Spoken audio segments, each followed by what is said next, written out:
ہندوستان میں آگ لگی ہوئی تھی۔ آزادی کا نعرہ بلند ہو رہا تھا، لیکن اس کے ساتھ ایک اور خوفناک تصویر الفا بے رہی تھی: تقسیم۔ یہ وہ تاریخی واقعہ تھا جس کو اسکول کی کتابیں صرف ایک تاریخ کے طور پر دکھاتی ہیں، لیکن اس کے پیچھے چھپے راز کبھی نہیں بتائے گئے۔ یہ کہانی ہے انتقام کی، سیاسی چالوں کی، اور ایسے فیصلوں کی جو کروڑوں لوگوں کی زندگیاں تباہ کر گئے۔ برطانوی حکومت نے تقسیم کرو اور حکومت کرو کی پالیسی بہت پہلے اپنا لی تھی۔ ہندو اور مسلمان کمیونٹیز کے درمیان دراڑ ڈالنا ان کا پرانا طریقہ تھا۔ 1905 میں بنگال کی پہلی تقسیم ہوئی جو مذہبی بنیادوں پر تھی، اور پھر 1919 کا رولٹ ایکٹ آیا جس نے لوگوں کے شہری حقوق چھین لیے۔ یہ سب کچھ ایک منصوبے کے تحت ہو رہا تھا، ہندوستان کو ایک متحد ملک بننے سے روکنے کے لیے۔ 1940 میں مسلم لیگ نے پاکستان کا تصور پیش کیا، جسے لاہور ریزولوشن کہتے ہیں۔ محمد علی جناح نے اس وقت تک سیکولر سیاست چھوڑ کر ایک علیحدہ مسلم شناخت کے لیے آواز بلند کی۔ کانگریس،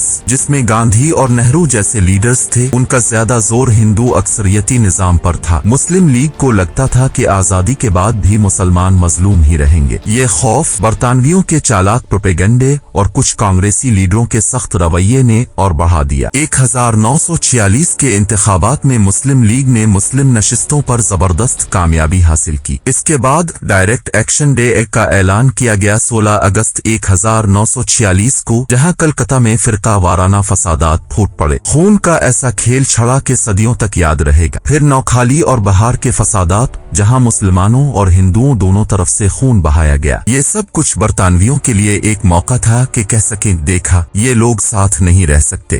ماؤنٹ بیٹن، جو کہ ہندوستان کا آخری وائسرائے تھا، اس نے ایک ایسا منصوبہ پیش کیا جسے ماؤنٹ بیٹن پلان کہتے ہیں۔ تقسیم کا فیصلہ بجلی کی طرح آیا۔ سر سیریل ریڈکلف، ایک انگریز جج جسے کبھی ہندوستان کا جغرافیہ بھی نہیں پتا تھا، اسے کہا گیا کہ وہ 2 ہفتوں میں بھارت اور پاکستان کا نقشہ بنائے۔ وہ نقشہ جس کی ہر لکیر کے پیچھے لاکھوں لوگوں کا خون تھا۔ تقسیم کی تاریخ 15 اگست 1947 طے کی گئی۔ پاکستان 14 اگست کو بنا اور بھارت ایک دن بعد آزاد ہوا، لیکن اس آزادی نے لوگوں کے دلوں میں زہر گھول دیا۔ پنجاب اور بنگال کے دونوں حصے الگ کیے گئے۔ پنجاب، جہاں ہندو، مسلمان اور سکھ ایک ساتھ رہتے تھے، اب ایک نان جنگ بن گیا۔ ٹرینیں لاشوں سے بھری پاکستان اور بھارت دونوں طرف آئیں۔ یہ سب صرف فسادات نہیں تھے، یہ نسل کشی، ایتھنک کلینزنگ تھی۔ 1,50,00,000 لوگوں نے اپنے گھر چھوڑے اور تقریباً 10 سے 20 لاکھ لوگ مارے گئے۔ عورتوں کے ساتھ زیادتی ہوئی، بچوں کو قتل کیا گیا اور انسانیت اپنے قدموں تلے دفن ہو گئی۔ یہ سب کچھ آزادی کے نام پر ہوا۔ کیا تقسیم ضروری تھی؟ اسکول ہمیں کہتا ہے کہ ہاں، یہ مسلمانوں کے لیے بقا، سروائیول